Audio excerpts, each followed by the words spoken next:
Live your life within the moment. And don't go wait until the morning. You never know when it is over. All that I know is we'll get older.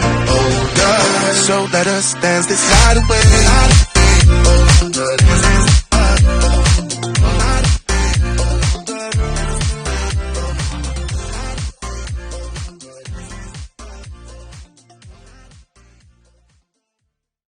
Welcome everyone to Voices in Action, a podcast by Eastern Oregon Center for Independent Living, a global disability resource and advocacy center, and I'm your host, Amador Perez. Over the course of seasons 2 and 3, we're going to be covering a variety of topics that relate to EOCIL's core priorities, and these include but aren't limited to disability actionable research, HIV prevention and harm reduction services, and Two-Spirit LGBTQIA+ advocacy and services.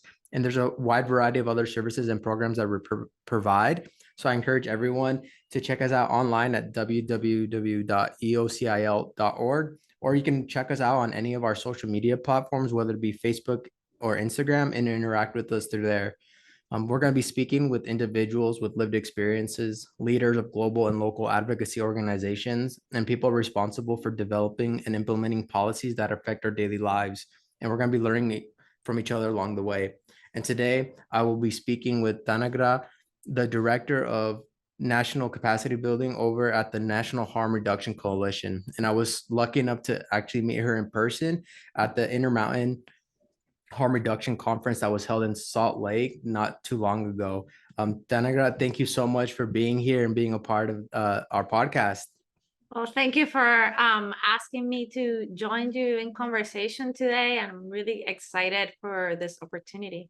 Yeah, absolutely. And, one of the main reasons I wanted to have you on here and I reached out right away was during this conference that I just mentioned that happened in September over in Salt Lake in Utah was really moving for me. And I could tell it was really moving for a lot of people. You presented over the stigma that people face around harm reduction, around people who use substances. And it was really moving for me hearing your story, hearing the impact that you guys have had, and even like all the other presentations that I was able to participate in during that 3 days that we were there.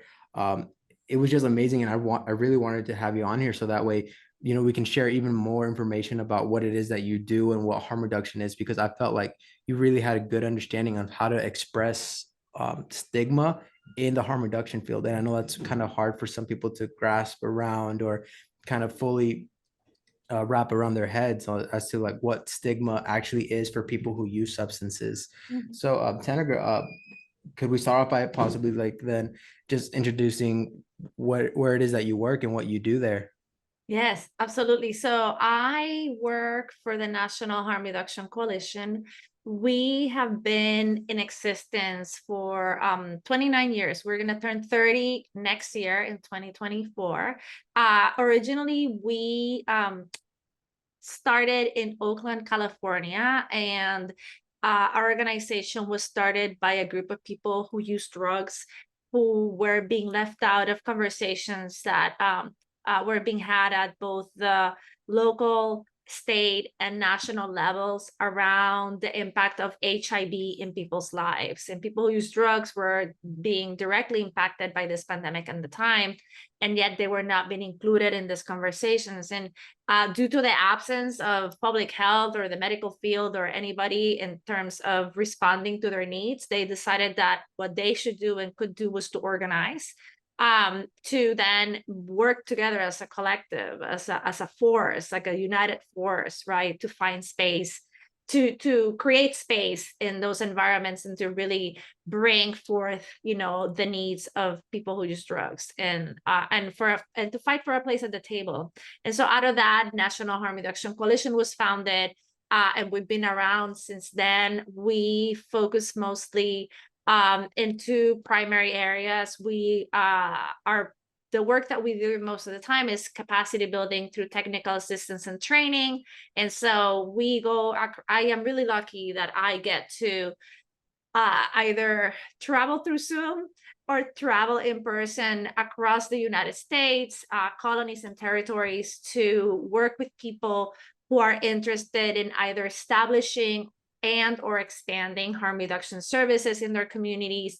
And we also have a unit or a division of our organization that does work around policy and advocacy, because we also see ourselves as community organizers, because harm reduction started as a community organizing effort by people who use drugs and their loved ones. And we really believe in the ethos and the practice of harm reduction in that way, and think that we need to organize communities and bring also awareness to communities about what harm reduction is and how harm reduction can actually help communities be healthier and safer. Yeah, Because absolutely. there's, you know, we've had conversations, and I know that you are aware of this, that there is a perception that is connected, as you were saying, to stigma and fear around people who use drugs. And so a lot of our work around the policy and advocacy wing of our organization is to really create that awareness, raise that awareness through education, and also to be involved in supporting legislation that will continue to strengthen the rights of people who use drugs, and also to organize against legislation that may be harmful to folks who use drugs, because if it's harmful to people who use drugs, eventually it will be harmful to all of us. Yeah, absolutely. And that's amazing. And it sounds like you guys do so much around everywhere. I know here at the organization that I work for, it's a little bit more localized in rural parts of Oregon, but you guys seem to branch out everywhere. Do you guys have like a particular like office location that you guys run kind of all your operations from, or you guys just spread out everywhere? So we have there's two main offices or two hubs, right? And then Yeah. there's people like me and other folks that are in different parts of the continental United States and territories. And we have an office in California, in the San Francisco and the Bay Area. And we have an office in New York City. When the pandemic hit in 2020, and we also had begun to move towards our hiring processes to hire people from different parts of the country. So we have colleagues that are in the South, we have colleagues in the Midwest. I am based out of San Juan, Puerto Rico. So we have folks in different parts of the country, right? And that is great because it brings great geographic diversity to our work. I think that there's a lot more to the United States than both coasts, right? And I think that like having awareness about Southern work, the rural work, the Intermountain West work that is happening, it really helps us to understand how harm reduction can be conceptualized and applied in all of those different settings. So yeah, so we have two main offices, and then we have folks like me who are sort of spread out, you know, in different parts of the country. Oh, wow, that's amazing. And then so through that, you're able to provide trainings, you're able to educate, help be kind of like an advocate. And how did you get involved in this? Like what led you to Harm doing what you reduction. do? Yeah. Well, I always say that harm reduction found me, and when it found me, I fell in love with it. So many years ago, I did my bachelor's degree. I left Puerto Rico, which is where I'm born and raised, and I went to school in Massachusetts. And I graduated and I started doing community organizing work in Holyoke, Massachusetts, which is a small community in the western part of the state. And through that work, I got connected with folks that were working in the HIV prevention field. And I decided that I wanted to merge both or interconnect both my community organizing work with the HIV prevention work. And so I started working for a small organization called CEPA, Centro de Educación, Prevención y Acción, Center for Education, Prevention and Action. It was a community-based organization that did community organizing work through a popular education. We use that methodology in the community. We also offered a drop-in center space for folks. We offered case management groups for people from the community that may be at risk of contracting HIV or AIDS, whether through sex work or through substance use. And I was able to go to a conference that this organization used to put together many years ago. It was a large organization called AMFAR, which is something. AMFAR, and I'm not good with acronyms, but it's a huge conference. So I flew to San Francisco never been, flew to San Francisco from Holyoke, Massachusetts with my colleague Gree, and the keynote speaker the first morning was this woman. Her name was Edith Springer.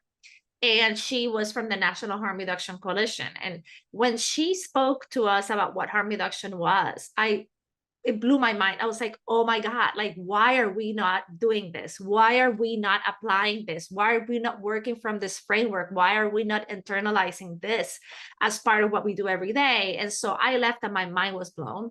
And when we got back to Holyoke, one of the things that we did was talk to the Department of Public Health, the State Department of Public Health, and ask if we could bring Edith to do trainings for us. And we were able to do that. And that's how I first got connected to Harm Reduction Coalition and also to the practice and the philosophy of harm reduction.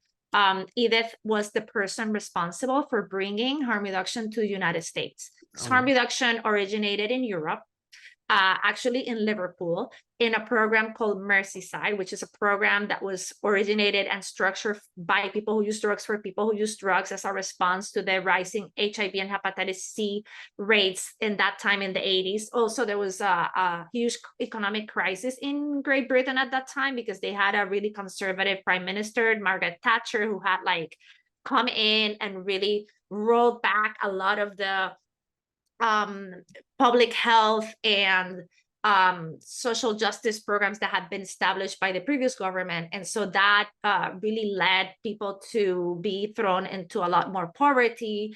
There were less access to resources and people were being hit hard, right? And so these folks organized and they came up with what harm reduction is. And so Edith from the United States went to England and met with them and was blown away. Edith was a social worker and a person who identified as a person who used drugs, and she brought back the structure, the principles, the philosophy, and the practice, and brought it together to the harm reduction working group that was created. And that's how we, through that creation of that harm reduction working group, was, the first sort of like small steps of harm reduction in the United States, and from there, National Harm Reduction Coalition is born about 4 years after, or 5.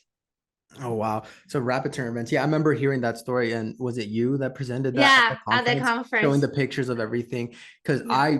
I'd never heard of the term harm reduction until I started working here. And I mentioned this several times throughout my different episodes. But yeah, harm reduction was something that I was never aware of. I always thought it was just something that was just kind of there in the background. No one really cared or really understood what it was. But understanding the origins of it and the history, that it was actually created by people who use substances, and that's a really powerful word choice, is people who use substances, and destigmatizing the actual language that we use, not just drug users, but people who use substances. How do you explain that to people, and the significance of understanding that language, it can be stigmatizing, and using the right language affects so much Yeah. that we do?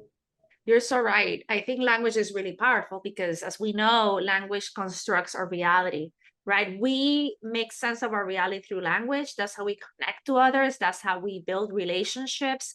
That's how we understand the world. And I think the shift, and even in harm reduction, when I started in harm reduction, we did not use person first or people first language. I remember we used to use IDUs, intravenous drug users, right? We Yeah. used to call folks IDUs. And I think that shift has happened because we want to have folks understand that people are more than their behaviors. A person who uses drugs is a person first, because if we don't put the person first, it's really easy for us to dehumanize people. And part of dehumanizing people is also shaming them and stigmatizing them. And so it's important to recognize that there's a person, a human being in front of us that may be a parent, that may be a sibling, that may be an uncle, that may be an artist, that may be a musician, that may be an accountant, that may be a truck driver, that may be a doctor, that could be a nurse, that could be a community member, that is loved by other people and also happens to use drugs, right? So drug use is one aspect, and maybe not the most important aspect of who that person is, or of that person's life. And so I think that's just like such an important reminder that when we're looking at people, we need to really look at people and see them as people first. Yeah, and it's amazing. I remember you used the phrase, coming from a place of love. Mhm. That's all it is harm reduction is coming from a place of love and understanding. It took me a while to wrap my head around that as well. I mentioned before in other podcasts again, I used to look at people who use drugs as filthy, dirty, lazy humans Mhm. that didn't want to get better. And it wasn't Yeah. until I put myself in this position where I'm working at that I fully understood and understood the harm that I was doing, not only to Mhm. the people that I was thinking about and talking about, but to myself and how I viewed the world, Yeah. how negative that light was making it. Mhm. So through through understanding that, how then do you correlate, talking to people about stigma and helping them understand Yeah. the different stages of being Mhm. stigmatized? Yeah. I really appreciate what you just shared because I think it's really truthful, right? All of us are socialized in within systems that want us to dehumanize people that are engaging in behaviors that we are scared of or we see as moral failings, right? Like that somehow drug use is a moral failing. That's all we hear. And it makes us think of people who use drugs are dirty, as bad, all those things. All of us are socialized to think that, right? That's the norm. So finding harm reduction and giving ourselves the opportunity to really, through harm reduction, reframe the way that we view substance use and other behaviors that may be challenging to us, that may be considered illegal. It's a tool, it's a way for us to then change the way that systems and the way that we operate, right? I think that I really appreciate you sharing that because I think it's really honest. We're not born into harm reduction. Most of us find harm reduction many years later in life. And so for me, when I think of stigma, I think of stigma as something that starts with our thoughts, right? And you just said that. We start thinking about people that are different than us and scare us bad things, with negative things. We think people who use drugs are criminals. People who use drugs are lazy. People who use drugs are bad parents. People who use drugs are liars, right? And from thinking, then we move to believing, right? We move to the heart, and then we start believing that people who use drugs cannot change, that people who use drugs cannot be honest, that people who use drugs cannot take care of themselves or their families, right? And from thinking and believing, then we move into actions. And that's what we see, right? What we see in the world are the actions, right? Whether we say out loud, I don't want in my community this treatment center, or I don't want my kids to be playing with that person's kids, or I don't want my loved one to get married to that person, right? To institutional, right? There's a social stigma, Yeah. which is sort of like, the way that we treat people who use drugs or their family, right? And how we start um, shaming them and pushing them aside. And that leads to them losing opportunities, losing social status, being seen as less than. And then there's a piece around the institutional discrimination, right? And that's why we have situations where we may not hire someone with past or present lived experience of substance use. We may not hire someone that may have had to interact with the criminal justice system, for example, and may have a criminal record or may have a history of like being in and out of those systems. Yeah. And we just don't open up those opportunities for them to be hired to bring in their expertise. Or we may inadvertently also stigmatize people institutionally by treating them differently than we would treat other participants. For example, I had a participant once that had to go into a building, and the building had a metal detector, and they knew that, and they also had a guard. And he went in, and he was going to an office for an appointment that I had scheduled for him. And so he went through and he put his things, he went through, and the guard started following him. And the guard was not following anyone else. The guard followed him until he got to the office he was going, and that guard was there when he finished to escort him out. And that made him feel so bad and so Yeah. ashamed and so embarrassed, because he realized very quickly that the only reason that that person was treating them that way was because of their perception of who they were, Yeah. right? Nothing else. And so I think that that's the kind of stigma is really it's dangerous, it's pernicious, it's harmful, because stigma kills people. It Yeah. kills people every day. Yeah, absolutely. And you mentioned that you were fortunate enough to like be able to travel to different parts of the country. What's the general consensus that you have on why people like what stigma looks like in different areas? Because I know here stigma is a lot, and especially in Ontario, is a visual thing. They see people, they think they're dirty. But in other areas, I've heard that it's a social thing, where it's like if people find out that I use, I go from, I think, was it yourself too, that I from going from being the best mechanic, I am now just a Yes, drug user. That was just a junkie. absolutely beautiful. And if you can like actually Yeah, retell that story, because I thought that was amazing. yeah. That actually lit something up inside me when you said that, because it Hmm. just instantly clicked and makes sense, because that's what I would think if someone claimed to be the best and they all of a sudden are Yeah, are shown to be a drug user. I'd be like, oh well, he's just yeah. Yeah. Well, I can tell you a story. I have a friend who is an attorney, and he is fully covered with tattoos.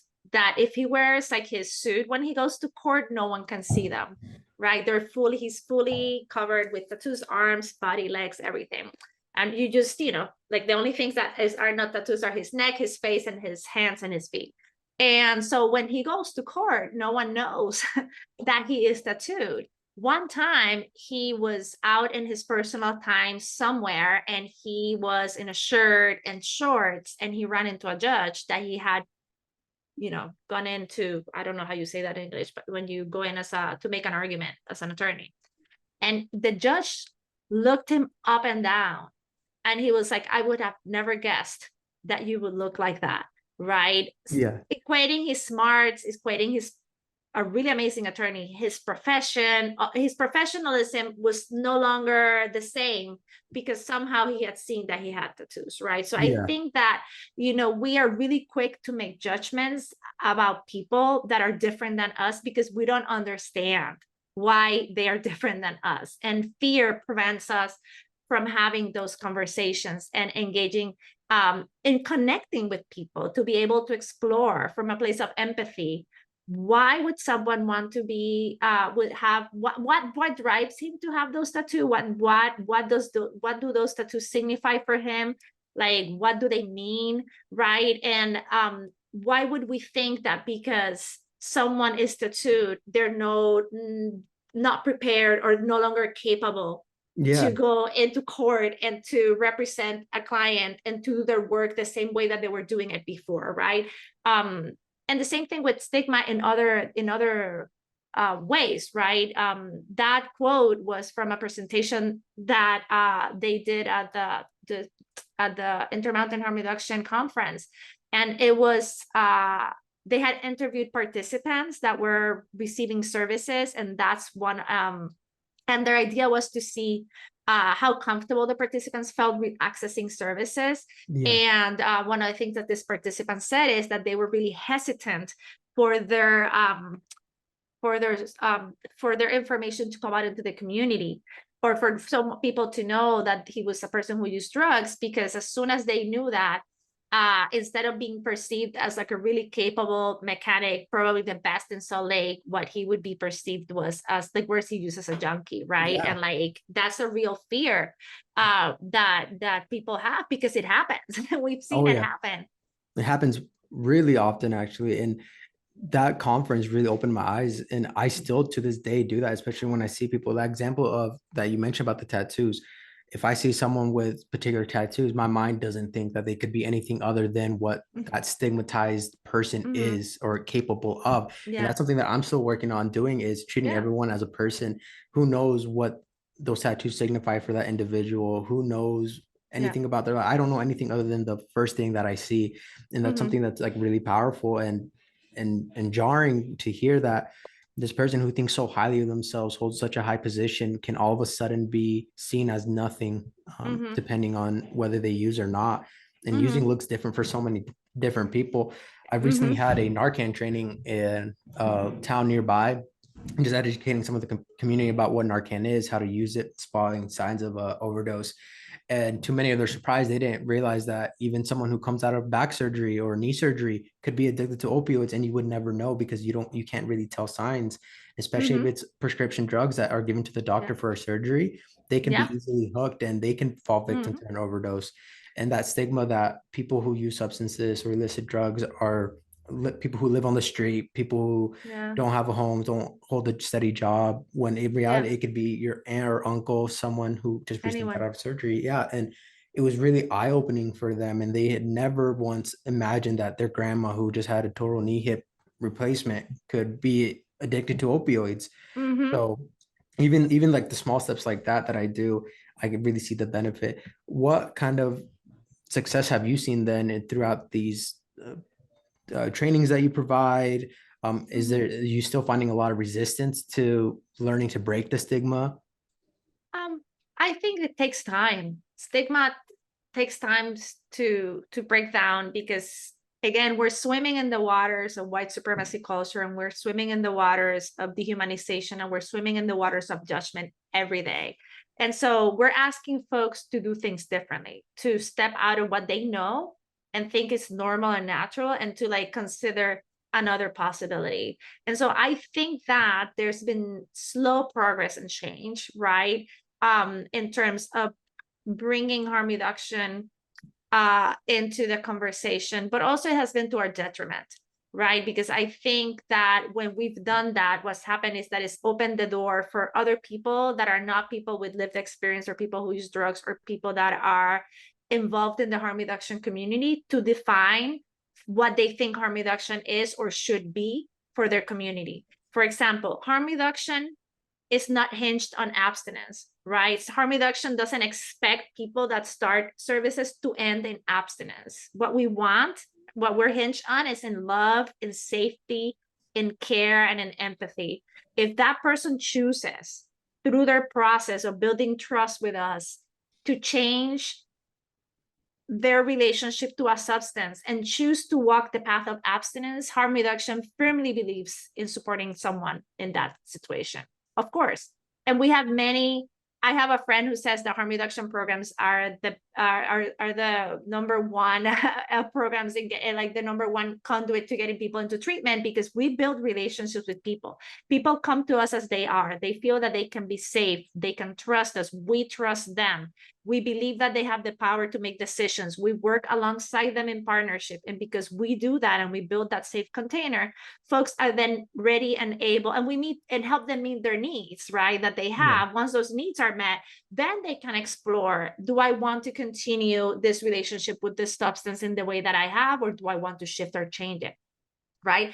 And I think is giving people the opportunity to do that is super important. What happens is when other people start coming into the conversation and start defining harm reduction in ways that were never meant to be defined, that's where the real danger for me is, because harm reduction does not expect anything else from someone that what they want for themselves.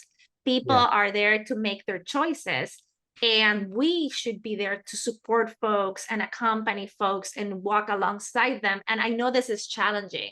Yeah. It is challenging for me every day, because we're talking about behaviors that, and we know that are criminalized and penalized. And we also, from our vantage point, we can see that there are potential dangers ahead for that person, right? Yeah. But the thing is, it's not to tell people what to do, but to engage them in conversation where they can start visioning or understanding or identifying, or maybe talking to us because they already did identify those dangers, right? Yeah. And have a safe space to talk to us about them and what they think and how those dangers impact their lives in this moment. Yeah, absolutely. I can think of a couple of my community members that I work with daily. At first, it was just hi bye, and then they started coming in asking about the Yeah. needle vending machine that I have. From there, it was Mhm. actually accessing it, getting Narcan. Then from there, it was, so if say I want to get into recovery, where'd I go? I'm like, oh well, I have this connection right above us. They're a recovery center. And you Mhm. can talk to them. If not, I can kind of do some poking around for you, Yeah. and it's all led by them. What they want to do, Yes. I'm just there to support them, right? Mhm. And in this process that you go through all these trainings, what are Mhm. like the major barriers that you see kind of Mm. throughout the nation, or throughout like big cities, small rural Yeah. areas? Well, I think that harm reduction looks different in different parts of the country, because of access to resources, Yeah. because of historical, issues. I think that, for example, when we think of New York and California, those are two areas that are fairly well resourced. And Yeah. there's a long-standing history of harm reduction in those areas. I think the West Coast, some areas, at least they're more urban areas, are better well resourced. And also, there are areas that historically have are have been neglected and have been overseen, ignored, and therefore harm reduction programs there operate more on the underground, more they kind of skate by and offer the services and are connected to community, because it's what they need to do in order to get the supplies and the services to people that need them, particularly areas that are fairly conservative, right? And I think California has very conservative areas, outside of San Francisco, LA, there's places, Yeah. Oregon has very conservative areas. So, and what I mean by conservative, I mean that folks there really are coming from a place that people who use drugs don't belong in their community, that people who use drugs are bad, that they're dangerous, right? Yeah. Because we are swimming in those waters, and that's the only thing that they see and hear, right? They're only in those waters. And so I have seen and had the opportunity to go to places, for example, Klamath County in Oregon, to do some trainings there. And in the beginning, folks were somewhat resistant. And at the end of the 2 days, we had folks there that were very honest about saying, the perception that I had was skewed, and and I am learning, and I understand now that there's a way that I can do these things differently, and I need to continue to learn how to do this practice, and I'm going to approach people who use drugs differently, right? I think that piece of making sure harm reduction meets people where they're at, and so we need to do that. And harm reduction takes time. It takes time to build those relationships and to build that trust. And so I think across the United States, as this country is diverse, there's also great diversity in the ways that people practice harm reduction. There are parts of this country, there are states of this country that have no harm reduction services that are legal whatsoever. And so that poses a huge challenge for people who use drugs in those communities, and for the adjacent states where people may travel. For example, Wyoming doesn't have legal harm reduction services.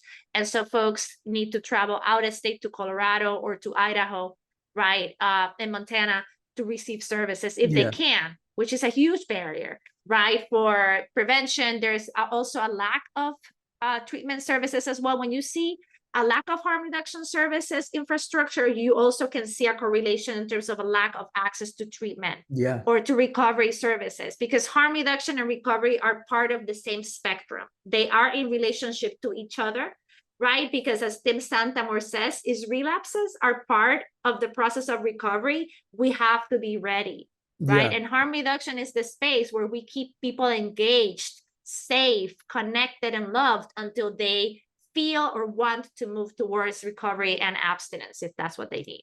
Yeah, absolutely. I know, especially in Idaho, it's a little bit more on the hush hush side of, like I mentioned, some of the services have to be provided underground, kind of on the lower end. And that's what I'm trying to do, is also connecting people from Idaho, because I live in Idaho, and I work in Oregon because we border right next to each other. It's only a 5-minute drive to enter Idaho, and then to get to the major city is an hour drive, and a lot of people frequent that drive. So being able to connect them, that's a barrier in itself. The transportation, the ableism there, that they can afford to come over to Oregon to get the harm reduction services that they need, whether it be HIV prevention kits, whether it be safe sex kits, anything, Narcan. So that's a barrier in itself. And then you kind of mentioned it looks different for everyone. How have you seen the trends in, like, culturally, from Hispanics to African Americans, the way they use drugs and how they interpret drug use? Because to everyone, it's different. Yes, you're right. I think historically, Black and Brown and Indigenous people have been the most impacted by the war on drugs and by the persecution of people who use drugs. We know that. And the more we prohibit and the more we persecute, the more that we push people into into the margins, right? The less we see it, and the more we expose people to harms, right? Because people have to share equipment, because people may have to, in order to get the substances they need, they may have to get into hustles that are not safe, right? And we know that for a fact, that it's not drug use that kills you, it's the hustle to get the substances, because you're not able to get employed because you have a criminal record, and immediately you're discounted. And it's a cycle, right? I had a participant, he came out of prison, he did his time, he came out, he couldn't get housing because he needed an address to get housing. And he couldn't get an address because he had a criminal record. He couldn't go to school to study because he had a criminal record. And at one point he came to me and said, you know what, F it, I'm going to go back to selling drugs because that's the only thing that I can do right now at this point to be able to get a house, to move forward, right? So we're pushing people back into the system because we need that prison industrial complex, because there's a lot of money in prisons. There's a lot of money. There's a lot of capital that it's generated and that makes people rich. And so because of that, you know, we start seeing how we are building out the structures that are keeping brown, black, and indigenous people out. We have seen in California, for example, that, and in New York, for example, that the rates of overdose are the highest amongst Puerto Ricans and Latinos. So we're seeing overdose rates higher in black, brown, black, Latino, and indigenous folks. Also rates of HIV, HCV, which is hepatitis C. There's also issues around, actually, it was a study that came out recently that the rates among Native Americans and Native Alaskans or indigenous folks, the rates of hepatitis C are the highest in the country, and they're not the largest portion of the population. So it's significant because we're talking about a smaller sector of the population that has the highest percentage of cases. Something is happening. Right. And what is happening is racism, is discrimination, is stigma, is criminalization of people. It's not really approaching people from a culturally humble lens.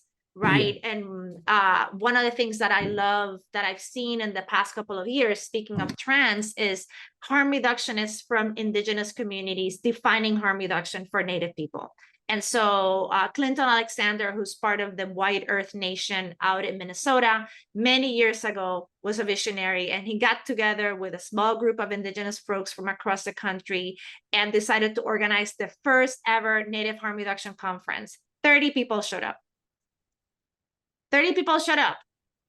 Move forward 10 years later, more than 2,000 people, indigenous people, Native people showed up and it's amazing to engage in conversation about harm reduction, a harm reduction that is rooted in the ethos, in the beliefs, in the religious and spiritual beliefs of Native folks, right? And it's not to say that it's been easy, right? It's been challenging, and they are have been able to create that space that speak to Native folks, right? And to Native folks in different parts of the country too. There's a colleague of ours, Annette Hubbard, who is in Homer, Alaska, and she runs the Alaska Natives Harm Reduction Coalition there and does amazing work, both in the recovery field and also in supporting folks that are not necessarily ready or willing or able to engage in recovery at this moment, and want to continue to try to be as safe as they can by connecting them to harm reduction services. And what I love about that is that is rooted again in the culture of the people who are receiving the services, and is rooted also in harm reduction. The same thing with Latinx folks. We are at the National Harm Reduction Coalition. We've had, when I came in, I was the only person that spoke Spanish. And so I immediately understood that having information about overdose, information about prevention, information about harm reduction in Spanish would save lives. Right now we have more staff. So now ahora sí tenemos un montón de gente que habla español. We have a ton of people that speak Spanish across from different spectrums. We have colleagues that are, their roots are in Mexico. We have a colleague of ours that is Ecuadorian Cubana. We meet with Mexico and Cuba and Puerto Rico. We have our national director, Laura Guzman, who is from Argentina.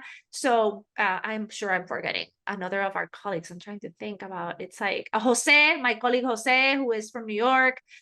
So we have many folks in the organization that speak Spanish, and we have been able to start with, or also colleagues from Puerto Rico acting as consultants, to start building out our Spanish resources and do trainings in Spanish for community in the language that they feel most comfortable with. Wow. That is super important. Yeah, and what do those trainings in Spanish look like? Or what are they about? So we do all of our trainings that we normally do for our trainings, courses that we do for community in general. We have done a process of transculturation. So we've taken them, and instead of like directly translated them, what we're doing is that we're ensuring that we are interpreting the material in a way that will reach the people. So it's Spanish, but it's a Spanish that is understood by folks from the community. In California, most of our folks are from Mexico y America Central. and we have some Caribbeans interspersed. And then in the East Coast, we have mostly, we have a lot more diversity in the sense that we have the Caribbean there, we have also Central America, we have Yeah. South America. So we have created those trainings in Spanish. It's the same information, but also in a language and using the terminology that our communities use to be able to engage people in the thinking and the discussion in a language that feels comfortable and safe to them. And that's what I love, because I've noticed that's here in this area, whereas when they don't have people who speak Spanish or are from that culture, they'll just go to Google Translate. It doesn't correlate the same, especially No. the different areas that people speak Spanish. Someone from Mhm. Argentina does not speak the same Spanish that someone from Mexico speaks. Even Exacto. so, I love hearing that, because that's what I've been trying to do instead of just going translating word for word, is that Mhm. these words have meaning and power. Make Mhm. sure that translates over to the Hispanic population so that it has Mhm. the same meaning and power to them, that way it connects with them on a personal level, rather than just entering it into Google or whatever Mhm. translation machine you have, to Yeah. where you get this weird robotic sounding form, which no one would really actually speak that way. And that's something Mhm. that we've been working on here at EOCIL, is instead of just entering stuff into the computer, it's giving it personality, giving it its touch to the community that we Yeah. have around here. Especially here, a majority of the population is from Mexico, Uh-huh. either Californian raised, first generation Hispanics, or Mhm. migrants from Mexico. We don't have a Sí. lot of other Cubans, though there are some. We don't have that many. So it's going to Yeah. look different, the language that we Yeah. use. And that's Yeah. really, really pivotal. And And I the want community, I just wanted to say also that that is really important what you just said, and I want to uplift it. And for us as harm reductionists, we would look at your community as the experts, and we would go and consult them. And if we're consulting them, we have to make sure that we're also remunerating them for their expertise, yeah, right? Because that is super important. All of these trainings, we brought in community to, when we brought community to help us with the interpretation and translation to make sure that the language and the terminology was appropriate. We paid for folks for that, because it's their labor and it's their yeah, expertise that they're sharing with us. So I love that you just brought that up. yeah, and especially and I remember hearing that as well in those meetings, and even this other meeting that I attended in Portland for the HIV continuum of care. It was the same thing. Is paying the people what they're due. They're the ones providing us the information. We didn't Mm-hmm. have it. They needed it. We could have hired a professional who had the opportunity to go to school. We can pay them when we don't pay the people who actually live that experience, who are part of that Mm-hmm. community day in and day out, who didn't have the Yes. benefit of going to school and studying it. They just know it because they lived it for their entire life. And we Yeah. just ask them for favors and don't actually repay them in any type of fashion other than a thank you, which I think Mm-hmm. is which I think is going to take time to change that and get people like on that Yeah. train, is that they are the experts, like you mentioned. They Mm-hmm. know way more than I would know. Granted, everyone's experience is different. My Mm-hmm. my use with substances is completely different. The reasons that I use, what I use, how Mm-hmm. much I use, how it affected me in my personal life and in my work Yeah. life, vastly differs from anyone Yeah. else. So I think that's really, really, really important to understand. So Mm-hmm. that leads me to my next question. Like, through these trainings, how many new areas of harm reduction are you seeing throughout the country where people are starting to develop their own harm reduction program in their state or in their city? So we are working with folks also within states, right? That we're seeing that folks, there are states where there is harm reduction only in one part of the state, usually a city that is mostly urban. And we're seeing, for example, programs start in more rural areas. We are seeing, for example, in the South, programs in Tennessee, in South Carolina, North Carolina, Georgia. We have underground programs in Alabama. We have underground programs in Mississippi, right? When I mean underground, West Virginia, there's official programs and also there's underground programs. The other thing that we've seen that is really beautiful and we want to support is something that addresses some of the challenges that you brought up earlier around having to travel when there's a vacuum in the state around harm reduction, which is secondary exchange, right? Or peer secondary led exchange, which is folks that are able, because they have a vehicle and they have access, they can go into a program and they can get equipment and get information and materials, and they bring it back to the community and they disperse it to all their networks of people that they know. And those folks are amazing, and they are doing such an important service, right? Because they're keeping people safe, they're connecting people with resources, and they're bringing in information and training. Those are the folks that will go in and will do the naloxone trainings, and they will be able to provide the materials and the information. They can connect people to other services. And so I think that piece of secondary exchange has been a life-saving tool, because they also can get connected to programs that are better resource, right? So Yeah. sometimes it's not feasible for a program to start a second program or a second wing of that program in a particular area because of costs or because of prohibition, etc. And they can work with a participant that lives in that community that is willing to bring back those materials for folks that live there. Yeah, and that's some of the like that secondary exchange. That's how a lot of my community members I currently work with found out about me. Was I made a connection with one, that one loved that the fact that we were doing harm reduction, that we were providing these services. They spread it to their friends. They ended up picking up 20, 30 needles from me and dispersing it to their 10 friends. And then their friends finally got comfortable enough to come into my office. Yeah. And Yeah. that's how it's been branching out to where now I almost know everyone in the community, whether they be homeless, whether they be people who use substances. And the biggest thing is having that confidentiality too. I will never share any of their information, what they came in for. They Yeah. could have came in because they were thirsty and wanted water. Like, Exactly. and I still wouldn't share that information with anyone who asked why they came into my building. It's Yeah. that sense of trust that the people need and you know, haven't been given for a very long Yeah. time. And I wanted to ask, so you mentioned, I think you said Virginia, was it that? Yeah, the state of Virginia. Yeah. So in terms of like legislation or laws and advocacy, how do you help in that aspect? And what are you guys currently doing to help promote the uplifting of harm reduction services throughout the country? Yeah. So as I mentioned, we have a policy and advocacy wing in the organization that currently has a director that is based out of California, but does a lot of does all the national work. And we have 2 staff embedded both in Tennessee and in Texas, which are states that have requested support trying to move legislation to establish or expand services.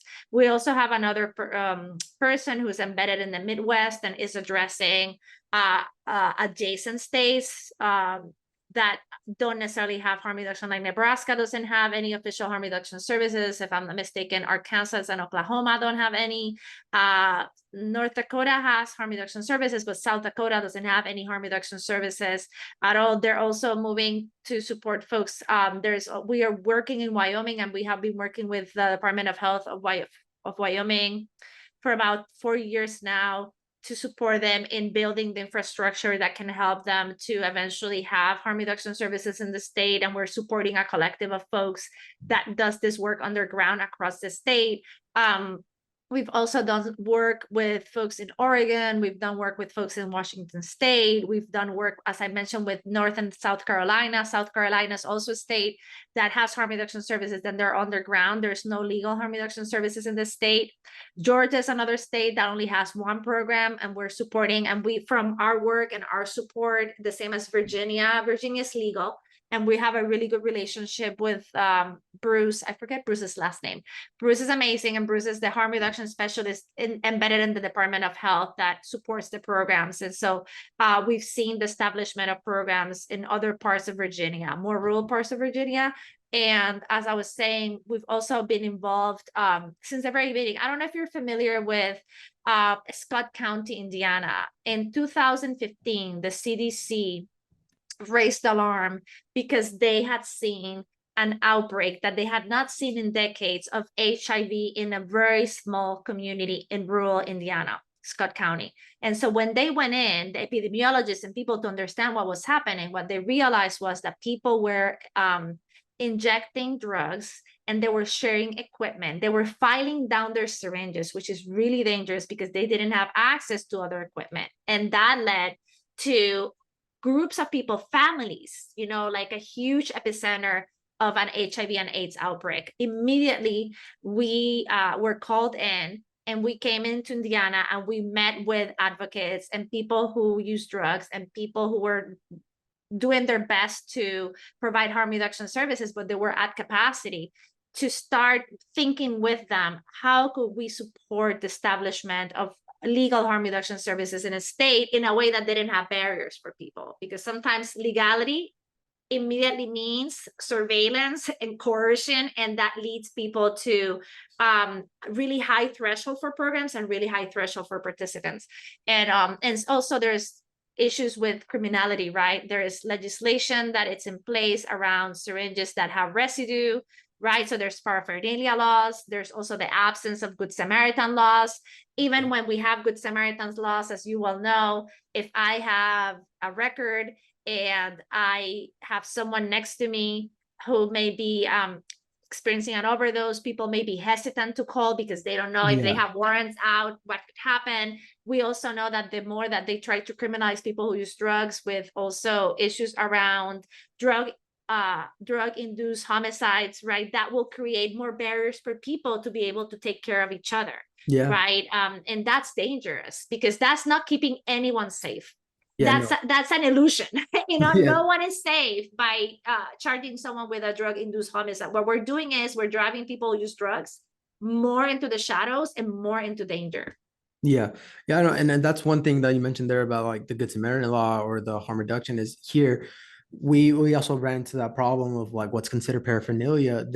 We're given money to provide these services, and how are the law enforcement going to take that when they arrest someone or they search someone and they find these materials on them? So we developed this quick little excerpt of the actual laws, and we put it inside of all of our harm reduction kits. So that way the people who are accessing them know the law that they have, that if they get caught with this, that they aren't going to get in trouble. Even if there's no residue in it, they shouldn't be questioned. They shouldn't be searched. They shouldn't be taken into custody because they have needles, because it was given to them by harm reduction services. So kind of branching from that, what things have you seen that are pretty innovative throughout the country in terms of harm reduction? What methods have you seen that you just never thought yourself, and then you're just like, well, in West Virginia, there is a harm reduction program inside of the fire station. And the reason is that that's a space people feel safe going to. It's a space that people congregate, and they wanted to have a harm reduction services inside there. So they do syringe exchange at the fire station. I think also something that we've seen that is innovative is, for example, in Louisiana, in New Orleans, we have colleagues that use bicycles or roller skates and backpacks to go meet people where they're at.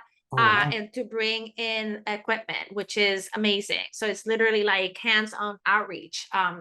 I think mobile, it's not necessarily innovative. What is innovative is what they're bringing into the mobile services. There are programs that are partnering with other organizations that have resources.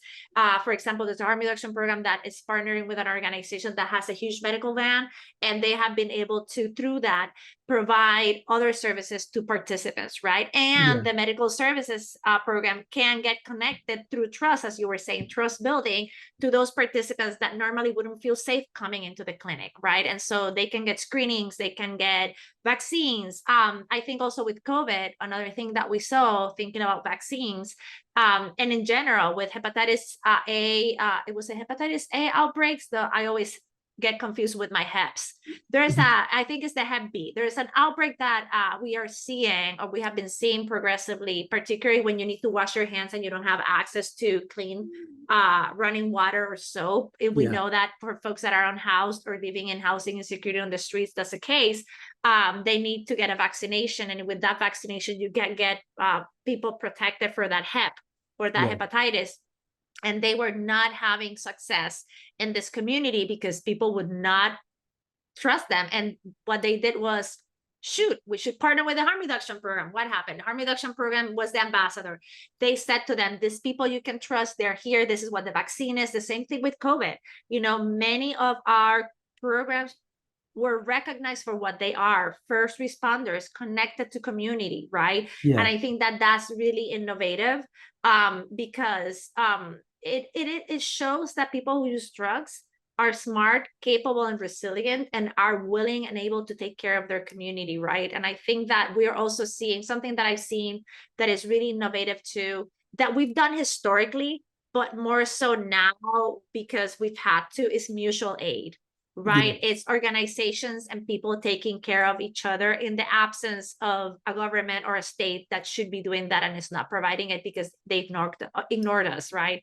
So people showing up for each other, people really sharing resources and sharing equipment and sharing tools with each other to keep each other safe. Yeah, and then from there, that's something that us as harm reduction specialists can do. And then in terms of the community, not just the community members or people who use substances, but there's the general population. How do we step in and help support harm reduction? Mhm. Is it word of mouth spreading it? Is it signing petitions to legislation, or what have you seen do that? Happen? Yes. I think that I always tell people, if you don't know your local harm reductionist, go and meet them. Make friends with them. They want you to be friends with them because, most likely you know and love people who use drugs and you're not aware of it because they haven't told you and you haven't asked them. And so, and you may be working with people who use drugs and you don't know because they haven't told you and you haven't asked them. And so I think getting to know your local harm reduction program will show you that it is a space that is safe, that is community based, that is there to support people who use drugs and many other people. When I ran my program in Holyoke, Massachusetts, we had community members that had never used drugs ever in their lives come in to use the phone, to use the computer, to watch a movie, to eat the food we cooked, to have the coffee and the pan con jamón y queso that we would do the little sandwiches and pan sobao in the mornings. So before Yeah. we open, we did, we prepare them because if we didn't have that with if the coffee wasn't strong, you didn't have the sandwiches, it would be a big motín. People will get upset. So we needed to have that. People in the community came just to be in connection with each other. So harm reduction programs serve people who use drugs and they also serve community members. I connected people to services, healthcare services, reproductive healthcare services, legal services, educational services, job services that never shut up drugs or smoked or did anything that had to do with substance use. And they saw us as a hub of activity and as a hub of information, as a hub for community connection. So I do think that meet your harm reductionist, go to a harm reduction program, visit it, go out, be a volunteer, go out, learn how to use naloxone, have naloxone on you and carry it and use, and hopefully you don't have to use it, but if you do, you have it, right? Become more educated about the other ways that we can practice harm reduction with different communities, right? And think about the harm reduction that is culturally humble and rooted in the space that you are. I think that those are things that we all can do, right? And that it's not very difficult or hard.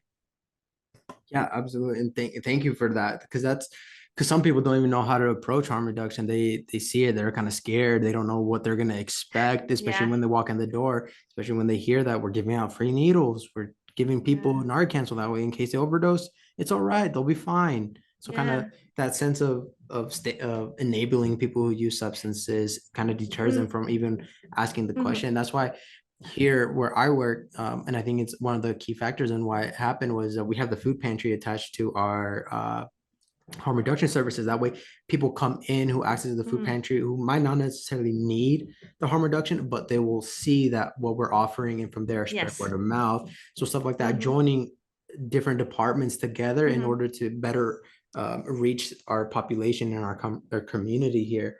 I also wanted to ask you then, and kind of what are the goals then in terms of like short term and then long term for harm reduction?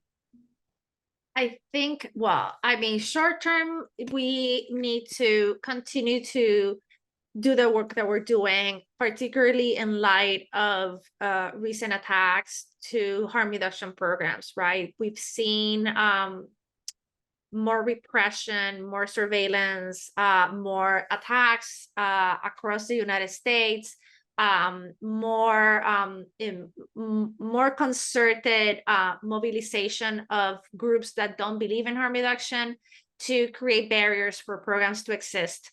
And we've seen that through lawsuits. We've seen that through challenges to the state legislatures. So it's something that we need to bear in mind and think about a long-term collective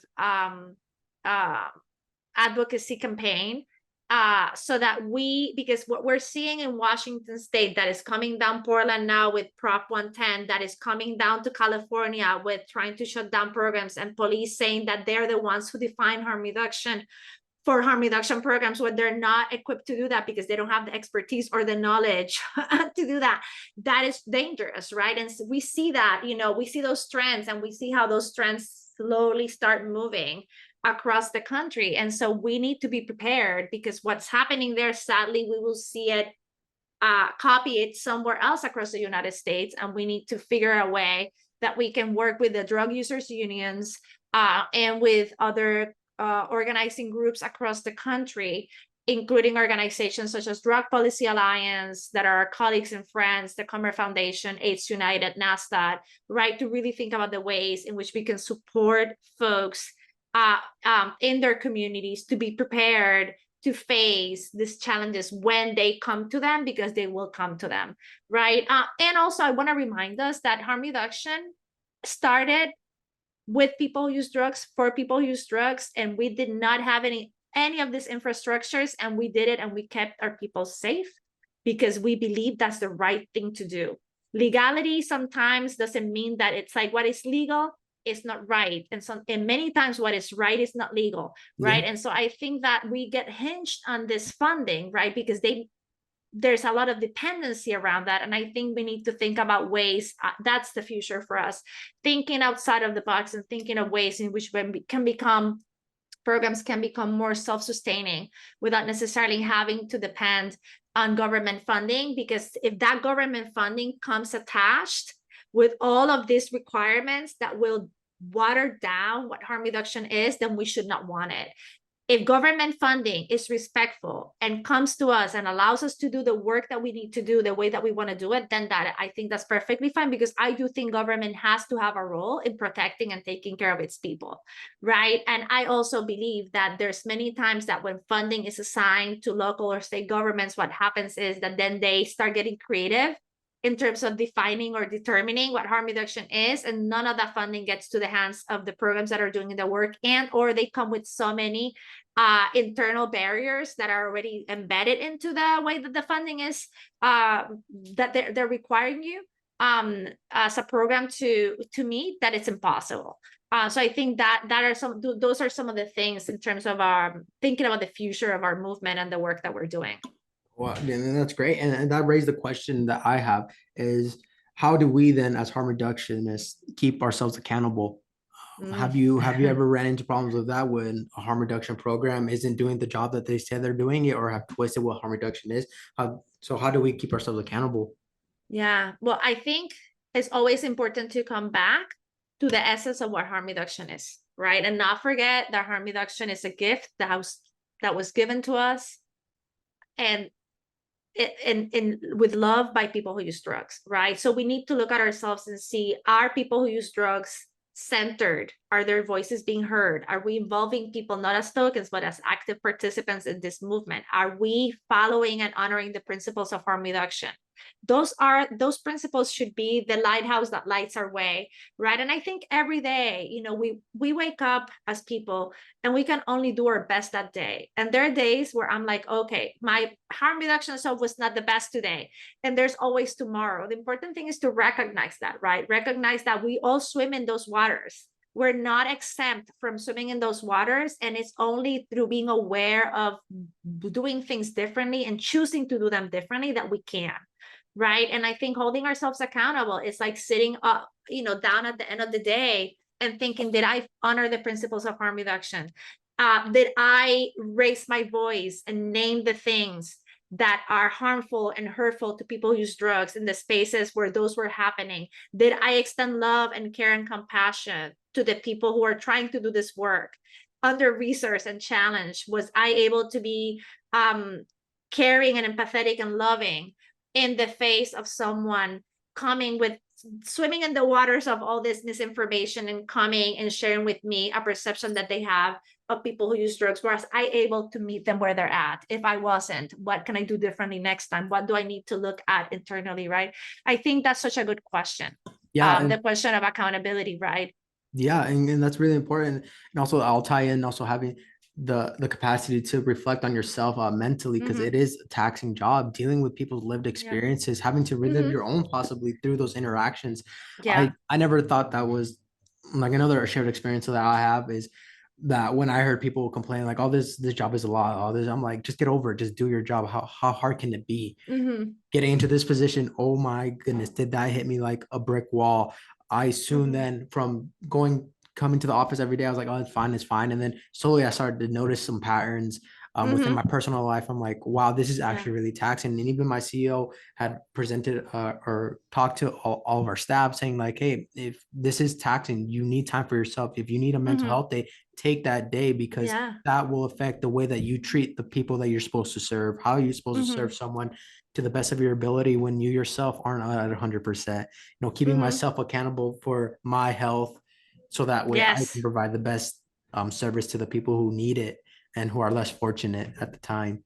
Yeah. Um, but yeah, that's really great. And I don't want to take up too much more of your time, because the amazing work that you do sounds really busy. And so I really want to kind of wrap things up here. I just want to ask you, is there any final thoughts, like a final message, where to find you guys, where to go for support, Yeah. something you want the people to remember about harm reduction and what it is? Yeah.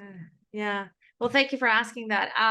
I want people to remember that harm reduction is love, and that harm reduction is a gift that was given to us with a lot of love by people who use drugs, and that should be what guides us in every interaction that we engage in every day, right? The way that we can honor people who use drugs by centering the principles of harm reduction, by really trying to be better and loving ourselves, and also recognizing when we're out of our depth and we need support. It's okay to ask for help, and perfection is an illusion that capitalism and white supremacy culture has sold us, and it's not real. So it is okay to be imperfect, because harm reduction is not about perfection. It's about being human and humanity, right? And so I think being okay with being in this messiness and really not knowing everything, and being able to ask for help and being curious and connecting and working with people are things that I want folks to like, if they take anything away from this today, is that you can find us through our webpage. You can put in the search engine National Harm Reduction Coalition, or you can write us an email at training@harmreduction.org, and that information will get to us. We offer trainings and capacity building across the United States, as I said, and territories. We're always interested in hearing from folks. We have also on our webpage an area with tons of resources that are there free for folks to download and use. The only thing we ask, if you're going to tweak them, is to give credit to National Harm Reduction Coalition. And you can also go to the webpage, and if you're not already receiving our newsletter, by monthly newsletter Movement in Motion, you can register to receive it, and that way you can keep up or be informed with the latest. Our Movement in Motion is a great newsletter. It has news from the harm reduction community across the United States, job opportunities, training opportunities.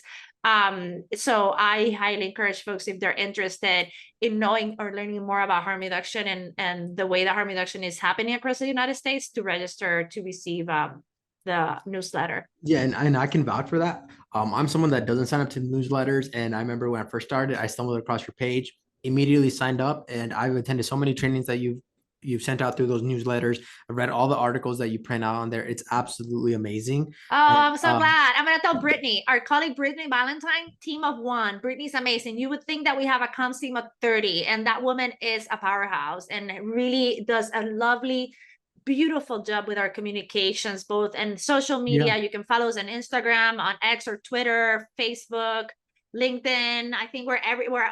We have a YouTube channel that we're giving it some love.